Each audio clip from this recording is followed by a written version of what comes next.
The party was perfect. Balloons swayed in the warm summer breeze, laughter rang through the backyard, and the scent of cake and melted candle wax lingered in the air.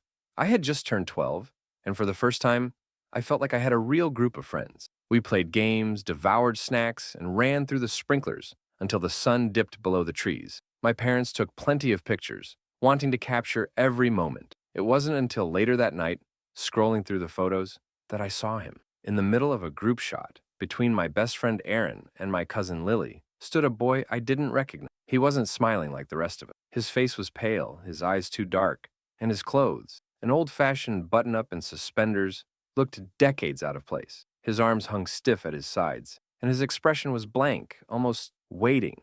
I stared at the screen, heart pounding. "Mom, who's this kid?" She squinted at the photo. "What kid?" "This one, right here." She leaned closer, her face scrunching in confusion. "Honey, I don't see anyone." I turned the phone toward her, tapping the screen. "Right there, between Aaron and Lily." Mom shook her head. "You must be tired. There's no one there." Cold dread crawled up my spine. I didn't say anything else, but when I went to bed, I couldn't stop thinking about that boy. How had no one noticed him at the party? I scrolled through the pictures, zooming in on his face. The more I looked, the more unnatural he seemed. His skin was too smooth, his eyes too hollow. He didn't even cast a shadow on the grass. I turned off my phone and buried my head under the blanket. Maybe it was just a glitch in the photo, a trick of the light. I told myself I'd forget about it by morning. But the next day, something was wrong. At breakfast, I asked my mom if Aaron could. She gave me a confused look. "Who?" "Aaron," I repeated, laughing nervously. "My best friend?" She shook her head, concern creeping into her voice. "I don't think I know an Aaron, sweetheart." I froze, my stomach twisted into knots. "Mom, stop joking. You saw him yesterday. He was at my party." She put her coffee cup down, her expression serious. "Honey, there were only 5 kids at your party. Lily, Jack, Sam, Katie, and that's it." "No, that's wrong.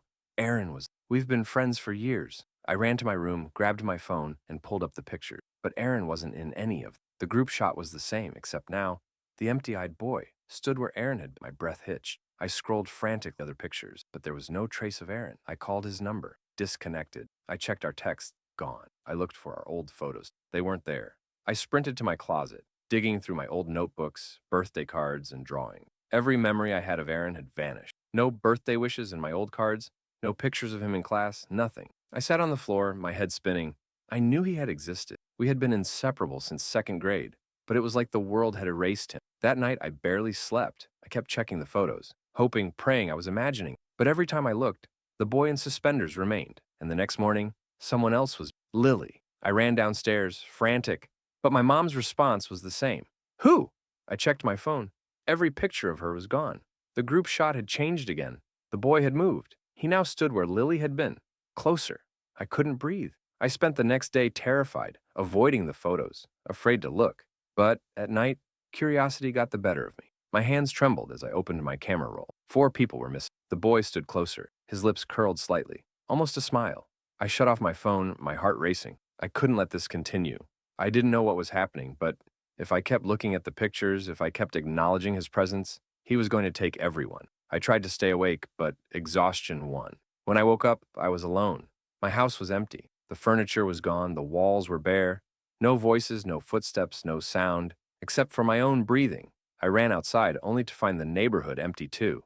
The world was silent. Shaking, I reached for my phone. Only one picture remained in my gallery. It was a photo of my birthday party, just me and the boy in suspenders. And this time, he was smiling. The candle wouldn't go out. At first, we thought it was funny. My parents, my friends, even I laughed as I leaned forward again, puffing out my cheeks and blowing as hard as I could. But the small blue candle in the center of my cake flickered, wavered, and then burned steady, as if untouched by the air. "Come on, Zach, blow harder," someone called. I tried again, blowing until my face turned red. The candle wavered but refused to die. My mom chuckled, shaking her head. "Must be a trick candle. Here, let me try." She bent down, exhaling sharply, but the flame only danced in place. My dad gave it a go next, then my older sister, then my best friend Gabe. Each time, the candle refused to go out. Silence settled over the group. The laughter faded. "Are you sure it's a trick candle?" my mom asked my dad. He picked up the box they'd come in, turning it over in his hands. "These aren't trick candles." A strange unease rippled through the room. My little sister giggled nervously. "Maybe Zach has to do it himself. It's his birthday wish." I swallowed and leaned forward again. The moment my breath touched the flame, I heard it. A whisper. Don't! I jerked back, my heart hammering. My eyes flicked around the room. Did, did anyone else hear that? Gabe frowned. Hear what? That whisper. My voice was barely above a whisper itself. Someone said don't. My parents exchanged glances. My mom forced a chuckle. Maybe we should just take it out and… No. The voice was louder this time. Everyone heard it. We all went still, eyes darting around the dining room. It had come from nowhere and everywhere at once. The kind of sound that slithered under your skin. My little sister whimpered, gripping my mom's arm.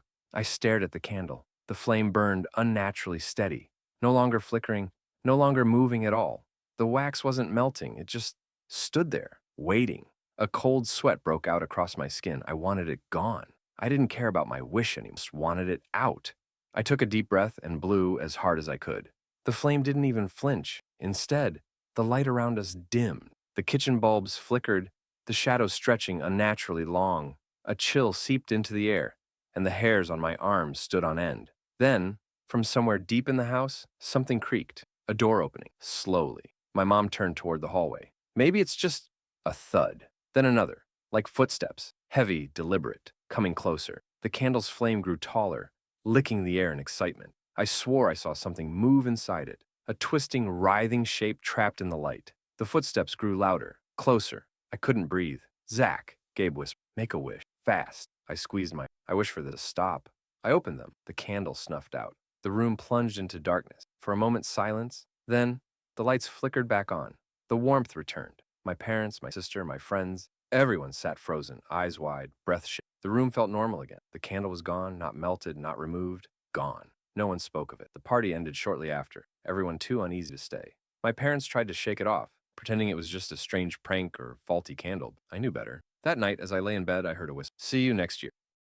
The invitation wasn't mine. I found it on my desk the morning of my birthday, a small black envelope with my name written in gold ink. The handwriting was elegant, but unfamiliar. My parents hadn't put it there. Neither had my sister. Inside was a simple card. You're invited to a birthday party, 9 p.m.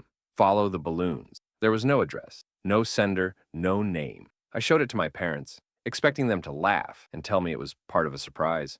But they looked just as confused as I was. Maybe one of your friends is messing with you, my mom suggested. It felt off. I texted my friends. No one knew anything about it. By nightfall, I had almost forgotten about the card, until I looked outside. A single black balloon was tied to my mailbox. I felt a chill crawl up my spine. I stepped out onto the porch, glancing up and down the street. The neighborhood was quiet, too quiet. Another balloon floated at the end of my driveway, and another at the stop sign. A path. I should have gone back inside. I should have ignored it. But something in me, curiosity, stupidity, something deeper, urged me forward. I followed the trail. The balloons led me through my neighborhood, past familiar houses and darkened windows. The streetlights flickered as I walked beneath them. With each step, the silence pressed heavier against me. No cars, no barking dogs, not even the sound of the wind. Then I saw it. At the end of the street, where the houses ended and the woods began, stood a house I had never seen before. Impossible. I had lived here my entire life. I knew every street, every home, every vacant lot, but there it was, a towering Victorian house, its windows dark, its roof lined with decayed shingles. Balloons were tied to the gate, swaying in a non-existent breeze. I should have turned around. Instead, I stepped closer. Music drifted from inside, a warped, broken version of the Happy Birthday song, playing on an old record. I pushed open the rusted gate, my breath coming in shallow gasps. The door was slightly ajar. Inside, candlelight flickered. Shadows danced along peeling wallpaper. A long dining table stretched across the room, covered in a pristine white tablecloth. Chairs lined the table, each one occupied. By them, figures sat motionless, their backs rigid. Their heads were covered in party hats, their hands folded neatly in their laps. At the head of the table sat a birthday cake, its candles burning steadily, and across from it, an empty chair, my chair. I took a step back. My mind screamed at me to run. Then, as one, the figures turned their heads. Their faces were blank. Smooth, featureless skin stretched where eyes, noses, and mouths should have been. Yet, I felt them watching. A voice, cold and hollow, whispered from the darkness, "Blow out the candles." I ran. I tore through the house, through the front door, past the gate. The balloons burst as I passed, their shredded remains vanishing, and I didn't stop running until I was home. My parents found me, curled on the floor, shaking. They asked what had happened, but I couldn't explain it. The next morning, the black envelope was gone. So was the house. I ran to the end of the street, expecting to see it standing there. But where it had been was nothing but trees, the woods untouched, like it had never existed. But that night, as I lay in bed, something rustled beneath my pillow. A small, folded card. We'll try again next year.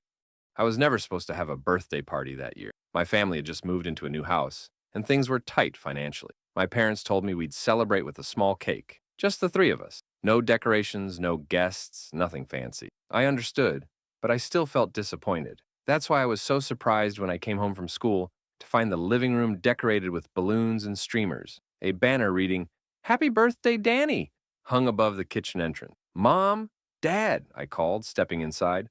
No answer. I walked further into the house, the wooden floor creaking under my feet. The scent of vanilla cake lingered in the air. On the dining table sat a perfectly frosted birthday cake, candles already lit. A small wrapped present rested beside it. I hesitated. My parents' car wasn't in the driveway. They weren't home. Then I heard it. Soft giggling. It came from the hallway just beyond the kitchen. A shiver crawled down my spine. "Hello?" No response. Just the sound of distant footsteps, light and playful, disappearing into the back of the house. I was frozen. The decorations, the cake, the gift, none of it made sense. My parents wouldn't have done this without telling me. And that laughter?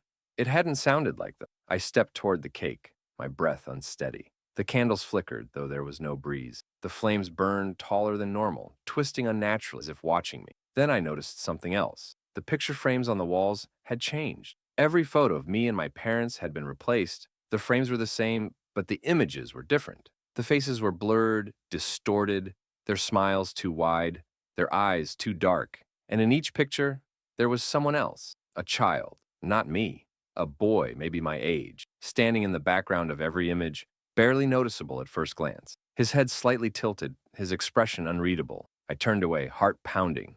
I needed to get out. But then the lights flickered, and the giggling returned, closer. I spun around, my eyes darting toward the hallway. A shadow stood there, just beyond the doorway, small, still, watching. I couldn't see its face. I couldn't move. The candles on the cake flared suddenly, the flames stretching unnaturally high. The whole house seemed to breathe, the walls groaning as if something inside them was waking up. Then, the shadow moved. It rushed toward me, silent and fast. I stumbled back, tripping over the chair, crashing to the floor. The moment my body hit the ground, the lights surged back to normal. The air settled. The house fell silent. The decorations were gone. The cake was gone. The present was. The pictures on the walls were back to normal. My parents came home an hour later, finding me sitting on the floor, shaken and pale. I tried to tell them what happened, but they just exchanged worried glances and told me I must have had a bad dream. But later that night, as I lay in bed, something cold brushed against my cheek. I bolted upright, heart hammering. The room was dark, still. Then I heard it, right next to my ear, a whisper, "Happy birthday, Danny." I never wanted a birthday party that year. Turning 16 didn't feel like a celebration. My dad had left the year before, and things hadn't been the same since. My mom tried her best, but we both knew it was just the two of us now. When she asked if I wanted a party, I told her no. Just a quiet night, no guests, no cake. But the invitation came anyway. A plain white envelope slipped under my bedroom door, my name written in shaky black ink. No return address. Inside was a simple note. "You're invited to your birthday party, 11:16 p.m. Come alone." There was no location, no signature, just that. I should have ignored it. I should have thrown it away. But something about it itched at me. 11:16 p.m., my exact birth time. I stayed up that night, sitting on my bed, staring at the clock. The envelope lay open beside me. The numbers ticked closer. 11:14, 11:15. A knock at my window. I froze. My bedroom was on the second floor. Slowly, my head turned. A balloon floated outside the glass, black, shiny, tethered to something below. The knock came insistent. I shouldn't have moved, but my legs came. I peered out. A crowd stood below. Dozens of figures standing perfectly still in my backyard, their heads tilted upward, all watching. Their faces were obscured in the darkness, but I could feel their eyes, cold, expectant. Each of them held a balloon. In the center of them all stood her, a girl, my age, my height, wearing my clothes, wearing my face. She smiled up at me, tilting her head, raising a single hand. She beckoned. I stepped back. The window slammed open. The wind howled through the room, whipping around me. My bedroom door rattled against its hinges. The figures below didn't move. Then the girl, the other me, spoke. I didn't hear her voice. I heard mine, whispering, begging, "Come down. It's your party." The clock struck 11:16. The wind stopped. The window snapped shut. The backyard was empty. No balloons, no figures, no girl. Just silence. I didn't sleep that night. The next morning, my mom found the envelope in the trash. She swore she had never seen it before. She swore no one had left it. But I knew. I knew she was still out there, waiting. I never got to blow out the candles. The party was small, just family, a few friends, nothing extravagant. My mom had decorated the dining room with cheap streamers, and my dad set up a folding table in the backyard where we'd eat cake later. It was simple, but it was nice. Until the second cake arrived. We were in the middle of eating dinner when there was a knock at the front door. My dad got up to answer it, but by the time he opened it, no one was there. Just a box. A plain, unmarked cardboard box sitting on the porch. Inside was a cake. Black frosting, 12 candles. 12. I had just turned 11. My dad frowned, checking for a note or a card, but there was nothing. My mom thought maybe one of our neighbors had left it as a surprise. I told them it felt wrong. I didn't want it. But my mom shrugged it off, saying we could just put it aside. The party went on. We played games, opened presents, and when it was time for dessert, we brought out the cake my parents had bought. The real cake. My friends gathered around me, laughing, singing the birthday song. The candles flickered. The moment felt normal again, until I looked past them. Through the sliding glass door, outside in the backyard, there was someone standing there, a figure just beyond the dim glow of the porch light, watching. I froze. The singing faded. My chest tightened. The figure didn't move, didn't speak, just stood there staring at me. Then, slowly, it raised its hand and pointed, not at me, at the other cake. No one else saw them. I tried to tell my mom, but by the time she turned around, the backyard was empty. She chalked it up to shadows, an overactive imagination. But I knew what I saw. Still, we ignored the second cake, left it on the counter. That night, after the party ended and everyone had gone home, I went to the kitchen for a glass of water. The house was quiet. The leftover plates and wrapping paper sat untouched on the table. The real cake was in the fridge, but the second cake? It was gone. Only the box remained, sitting open, empty. My skin prickled. Something in the room felt wrong. Then, just as I turned to leave, I noticed something. A single fingerprint, pressed into the frosting that should have been there. Long, too long, like whatever had taken the cake wasn't human. I didn't sleep that night, and I never found out who left it. But every year since, on the night before my birthday, I wake up to a soft knock at the door and an empty box on the porch. I don't remember falling asleep at my birthday party. One moment, I was surrounded by my friends, laughing, eating cake. The next, I woke up in an empty house. The decorations still hung from the ceiling. The plates and cups still sat on the table. Half-eaten food left untouched. But everyone was gone. My parents, my friends, all of them. I stood up, rubbing my eyes, trying to shake the heavy drowsiness from my body. The air felt thick, like I was underwater. My skin prickled with cold sweat. "Mom?" My voice barely carried past the silence. No answer. I moved through the house, my footsteps muffled by the eerie quiet. The living room was still littered with balloons, but they were deflated, sagging on the floor like shriveled skin. The TV was on, but the screen was nothing but static. Something was wrong. I stepped outside. The sun had set. The backyard was empty, but the birthday table still stood. My cake sat untouched in the center. The candles melted into waxy puddles. Flies buzzed around the food. And then I saw the pictures, the ones on the walls. I ran back inside, my breath catching in my throat. Every framed photo in the house had changed. The pictures of my family, my friends, my childhood, gone, replaced with images of a party I didn't remember. The same decorations, the same cake. But the people were wrong. They weren't my family. They weren't my friends. Dozens of figures standing around me, their faces blurred, their hands placed on my shoulders, my arms, my head, holding me, smiling, and in every picture my face was terrified. A knock came from behind me, slow, rhythmic, coming from the closet. I turned, every hair on my body standing on end. Knock, knock, knock. The door creaked open. Balloons floated out, black, lifeless, drifting toward me. Then they stepped out. The people from the picture, smiling, waiting. I ran. I don't remember getting out of the house. I don't remember sprinting down the street, screaming for help. But I do remember waking up in my bed the next morning like nothing had happened, like it had all been a dream. But when I checked my phone, I found a single picture in my gallery, a photo of my party, with them in the background, and beneath it a message, "See you next year." I was never supposed to have a party that year. We had just moved into a new house, a quiet place at the end of a long, empty road. My parents were too busy unpacking to plan anything, so they told me we'd celebrate later. I was fine with that. I didn't have any friends in this town yet anyway. But then, on the night of my birthday, I heard voices downstairs, laughter, whispering, the clinking of plates. I sat up in bed, confused. My parents had gone to sleep hours ago. The house should have been silent. But as I crept down the hallway, the sounds grew clearer. People were celebrating. I peeked around the corner into the living room, and there they were, a group of strangers, men, women, children, dressed in old-fashioned clothes, faded and frayed.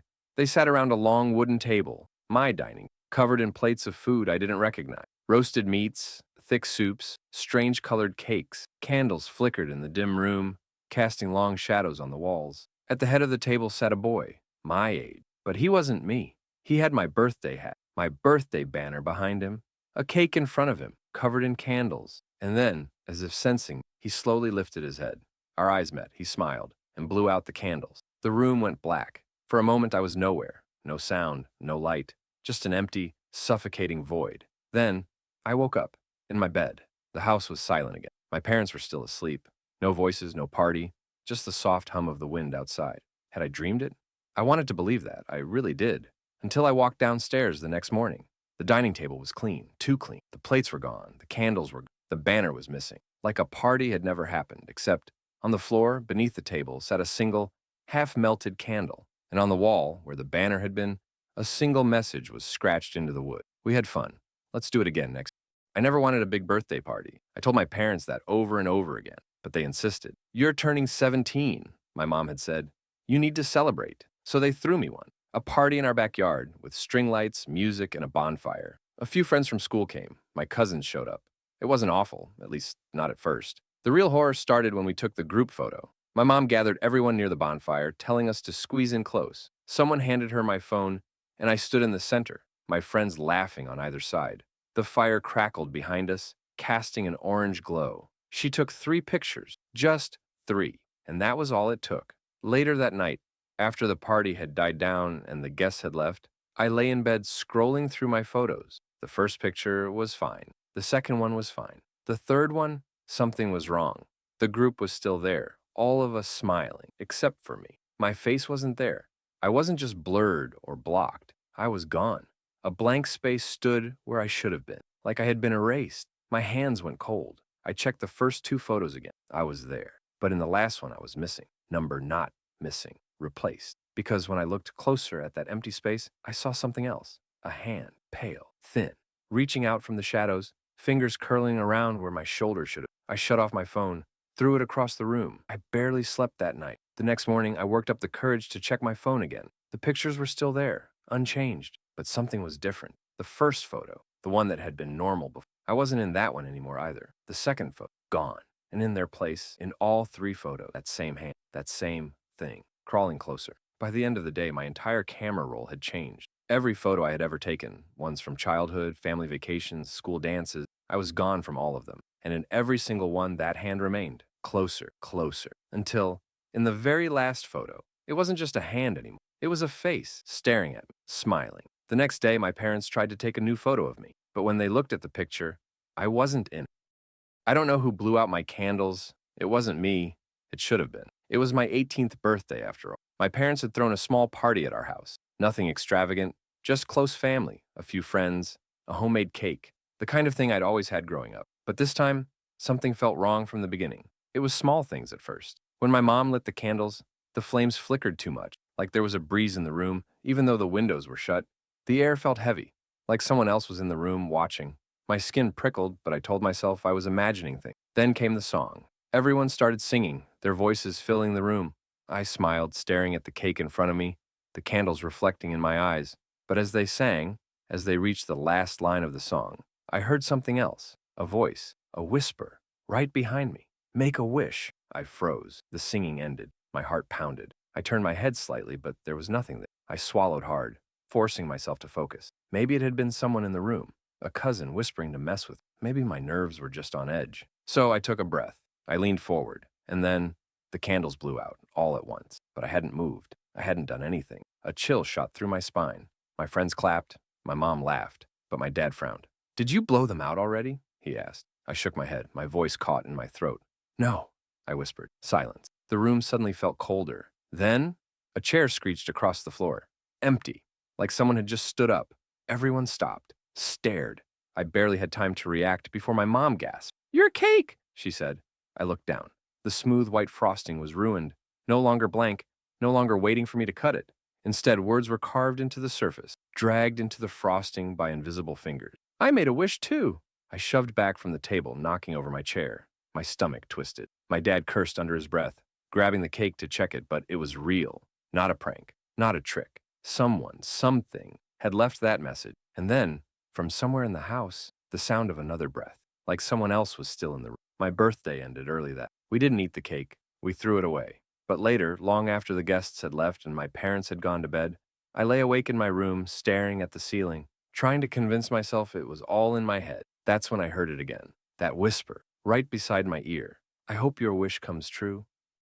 I don't remember opening the gift, at least not the first time. It was a small box, wrapped in faded red paper with a thin black ribbon tied neatly around it. There was no tag, no name, no indication of who had given it. It had just appeared among my other presents, sitting there like it belonged. "Who's this from?" I asked, holding it up. My mom frowned. "I don't know," she said, glancing at the other guests. My friends shook their heads. My dad just shrugged. I hesitated, but curiosity got the best of me. I pulled the ribbon, peeled back the paper, opened the box. Inside was a mirror, not a normal one. It was old, the edges tarnished, the surface covered in smudges. It fit perfectly in my hand, the glass cool against my skin. "That's weird," my friend Jake muttered. I turned it over, checking the back. There was an engraving, scratched into the metal. "Don't look too long."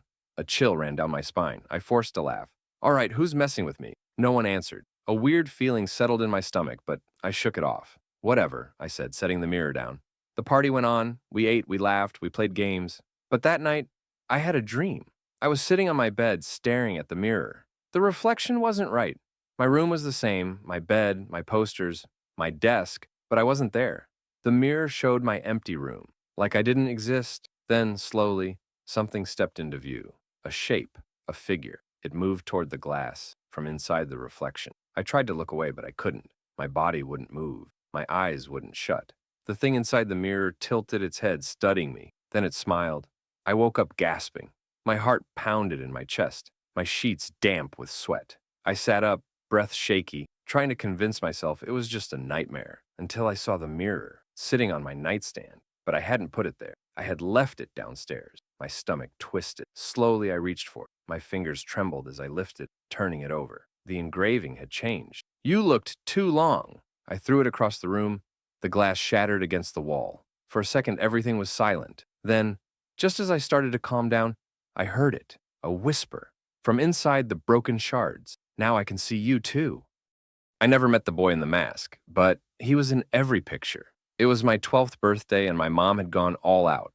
Decorations, balloons, a big cake with my name and bright blue icing. She even hired a photographer to capture everything since she wanted memories that would last. I wish she hadn't. The party itself was fun. My friends and I played games, tore open presents, stuffed ourselves with cake. Nothing weird happened. Not until the photos came back. That's when I saw him, in the background, a boy, wearing a mask. It wasn't some goofy party mask or a cheap Halloween thing. It was old, white and smooth like porcelain, with hollow black holes where the eyes should have been. His face was frozen in a blank, expressionless stare, and he was always watching me. I flipped through the picture, my hands shaking. There he was, standing behind the table as I blew out my candles, lurking near the fence while we played outside, peering from behind my mother as she handed me my gifts. No one had noticed, not during the party, not even once. "He wasn't there," my mom said when I showed her.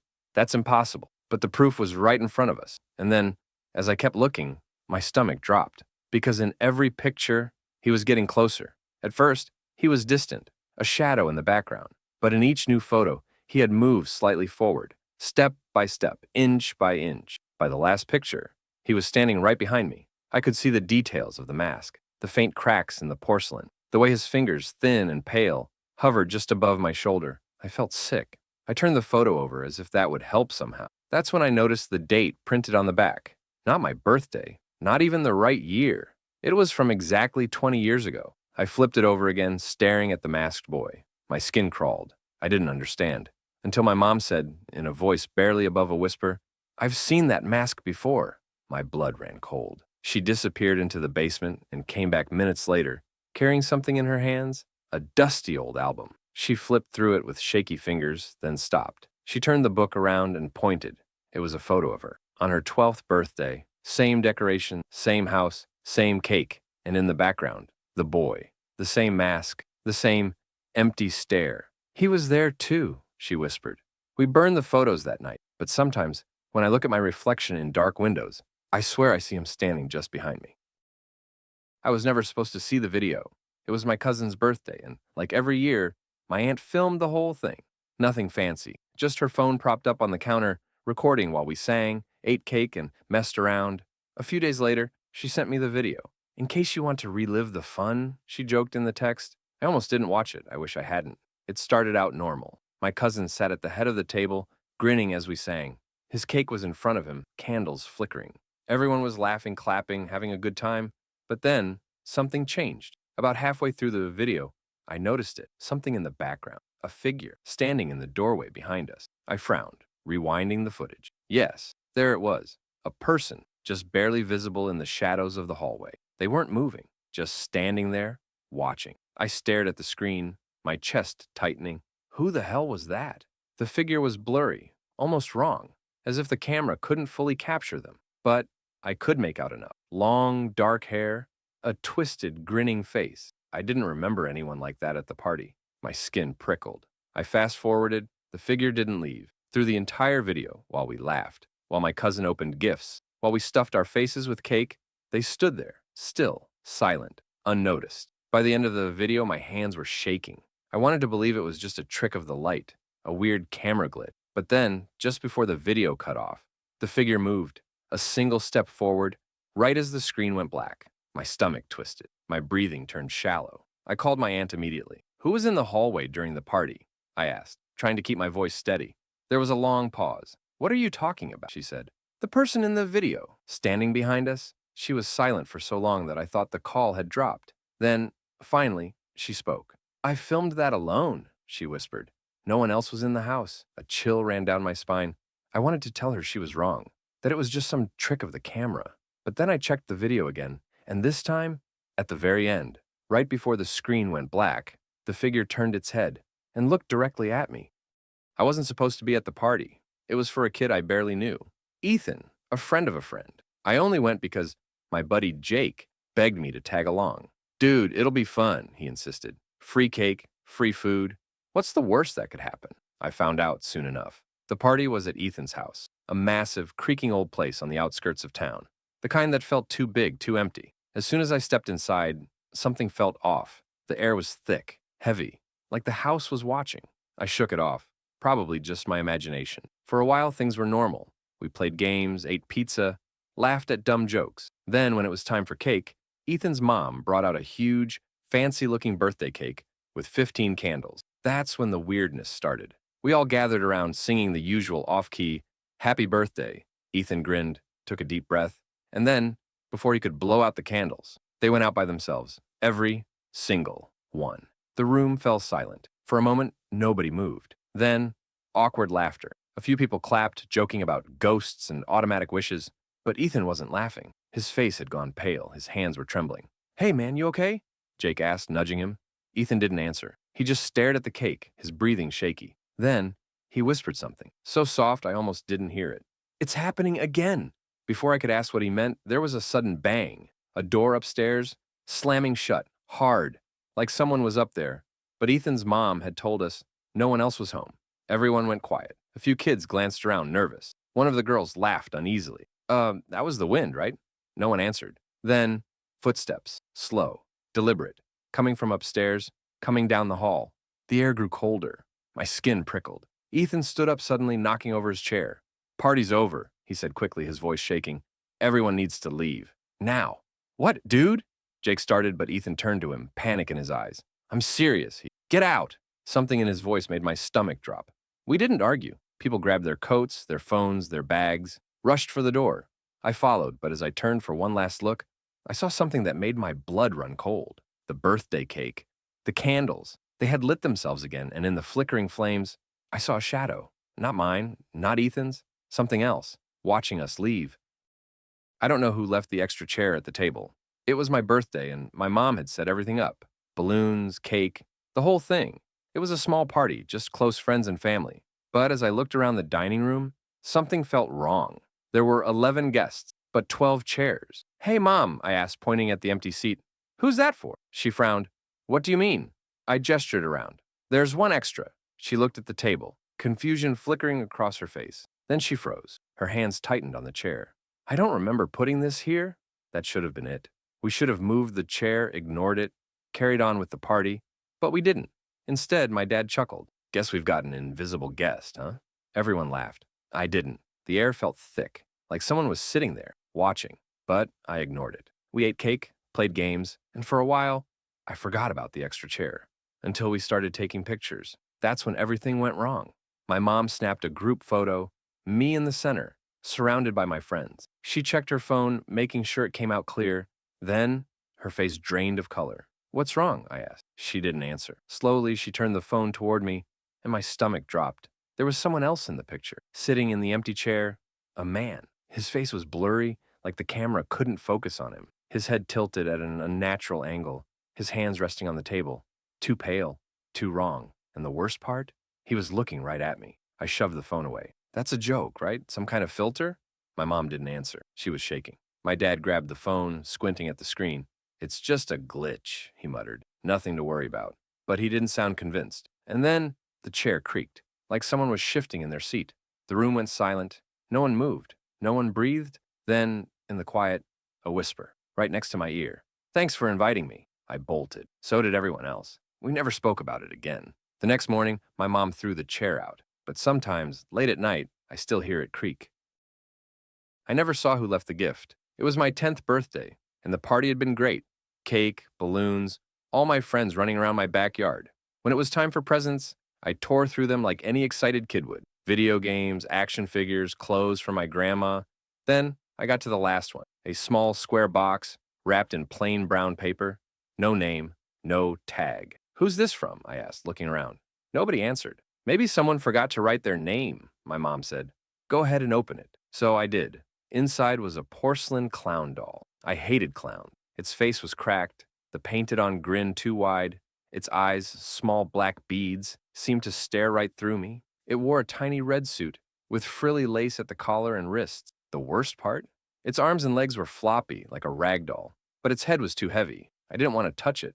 This isn't funny, I said, looking at my friends. Who got this? Again, silence. A few kids laughed nervously. My mom looked uncomfortable. She picked up the box, flipped it over. There's no card. Are you sure? The power went out. 1 second, the lights were on. The next, total darkness. Somebody screamed. Then, thump. A heavy sound like something falling. Then, giggles. High-pitched. Wrong. Coming from the corner of the room, the lights flickered back on. And the clown doll was no longer in the box. It was sitting in the chair across from me, its beady eyes locked on mine. I jumped back so fast I knocked over my own chair. Who put it there? I yelled, my heart pounding. Nobody answered. Nobody moved. My mom grabbed the doll, her hands shaking. Enough, she snapped, shoving it back into the box. This isn't funny. The party ended early. That night, my dad threw the doll away. We watched him put it in the outside trash bin, saw the lid slam shut. I barely slept. Every time I closed my eyes, I swore I could hear it giggle. The next morning, my mom was making breakfast. She froze. Her face went pale. I followed her gaze, and my stomach dropped. Sitting at the kitchen table, where my birthday cake had been the night before, was the clown doll, grinning like it had never left. I didn't want a birthday party that. I had just turned 18, and something about birthdays had started to feel wrong to me. Maybe it was because my grandmother had died on my birthday the year before. Maybe it was because I kept having nightmares leading up to the day. Either way, I told my parents I wasn't in the mood for a party, but they insisted. Just a small gathering, my mom said. Only close family. It'll be nice. I gave in. I shouldn't have. The party itself was normal at first. We ate, laughed, and my mom brought out a small cake. When it was time to blow out the candles, she handed me a knife. Make the first cut, she said, smiling. I hesitated. I didn't know why, but something about the cake felt off. It was just a cake. Homemade, vanilla frosting. Nothing strange, so why did my hands feel so cold? I pushed the thought away and cut into it, and that's when I felt it. Something hard. My knife hit something solid inside the cake. I frowned and pulled the slice apart, and there, buried inside, was a set of teeth. Human teeth. Everyone gasped. My mom clapped a hand over her mouth. What the? I dropped the plate, my hands shaking. What kind of sick joke is this? I whispered. Nobody answered. My dad picked up the slice, turning it over, his face pale. We didn't put that there, he muttered. The teeth weren't fake. They weren't plastic. They were real, and they were yellowed with age. That was the moment the lights flickered, and then We heard the knock. 3 slow, deliberate knocks, coming from inside the pantry. Nobody moved. Nobody breathed. Then, scraping, something dragging against the wood. The room was dead silent. Then my mom whispered the worst thing she could have said. "We locked that door earlier." The doorknob turned. I ran. We all did. My dad called the cops, but when they arrived, the pantry was empty, except for a small, yellowed note sitting on the shelf. "Thanks for the cake. See you next year." I never got an invitation to the party. It was for my cousin Nathan, his 12th birthday. We weren't close, but my parents dragged me along anyway. "It's just for a few hours," my mom said. "Be nice." I didn't want to go. Nathan's family had just moved into an old house on the edge of town, and something about it made my skin crawl. It was too quiet out there, too still. When we arrived, the party was already in full swing. Kids running around, parents chatting, music playing. Everything seemed normal, until I saw the girl. She was standing near the tree line at the edge of the backyard, half hidden behind a twisted old oak, watching. She wasn't part of the party. Her dress was old-fashioned, pale blue, lace at the collar. Her dark hair fell over her face, but I could still see her eyes, wide, unblinking, staring right at me. A chill ran down my spine. "Hey," I whispered to my mom, nudging her. "Who's that girl?" She followed my gaze, then frowned. "What girl?" I turned back. She was gone. The rest of the party felt wrong. I kept catching glimpses of movement near the trees, a shadow flickering between the branches, the feeling of being watched. Then, during cake time, Nathan's mom called everyone inside. "Let's get a picture," she said, gathering us around the table. I stood at the edge of the group, still uneasy. Nathan grinned as he blew out the candles. The room went dark. The power hadn't gone out. The candles were still burning, but somehow every light in the house had died at the exact same time. Then I heard it, a whisper, right by my ear. "You saw me." My stomach dropped. The lights flickered back on, just for a second, and in that second, I saw her, standing right behind Nathan, her pale hands on his shoulders, her face inches from his, and then darkness again. When the lights finally came back, she was gone. But Nathan? Nathan wouldn't stop screaming. He kept clawing at his shoulders, sobbing, saying something was burning. When they pulled his shirt down, we saw them. Handprints, small, pale, burned into his skin. We left the party early. Nathan never talked about it, and I never saw the girl again. But sometimes, late at night, I dream of her, standing in the trees, waiting. I never wanted a birthday party in the first place. Turning 16 wasn't a big deal to me, but my parents insisted. "Just a few friends, some cake, that's all," my dad said. "You'll have fun." I didn't have fun. I had a nightmare. The party was small, just a handful of close friends, music playing softly, dim lighting giving the living room a warm glow. Everything was normal, until I opened my presents. Most were what I expected, some clothes, a new video game, a book. Then my mom handed me a small red box. "I don't know who this is from," she said, frowning. "It was on the gift table, but there's no tag." I hesitated before opening it. Inside was a music box, old, scratched. The wood was faded, and the tiny ballerina inside was chipped, its porcelain face barely visible. A small metal key stuck out from the side. Something about it made my stomach churn. I didn't want to turn it, but my best friend Alex grinned. "Creepy?" he said. "Come on, play it." I shouldn't have. The second I twisted the key, a haunting off-key melody filled the room. Slow, hollow, like it hadn't been played in years. Then the lights flickered. The air turned cold. The melody dragged, the notes distorting into something wrong. Then the ballerina stopped moving and turned its head toward me. I dropped the box. The music cut off instantly. Nobody spoke. Then my mom laughed nervously. "Guess it's broken," she said, reaching for it. Before she could touch it, the lid slammed shut. We all froze. Then a whisper, faint, garbled, coming from inside the box. "Let me out." That was it. I grabbed the box, ran outside, and threw it into the fire pit. My dad lit a match, and we watched the wood blacken and curl. The flames rose high, swallowing the box whole. For a moment, I thought I heard a scream. Then it was gone. Ash. Nothing more. We tried to move on. The party ended. My friends went home. That night, I lay in bed, my mind replaying the music, the whisper, the unnatural way the ballerina had turned to look at me. Then I heard it, faint, from inside my closet. A slow, hollow melody music box playing again. Box. I don't celebrate my birthday anymore. Not after what happened on my 21st. It was supposed to be a simple party. Just some drinks, music, and a few close friends at my apartment. Nothing crazy. But that night, something changed. Something found me. The first sign that something was wrong came just after midnight.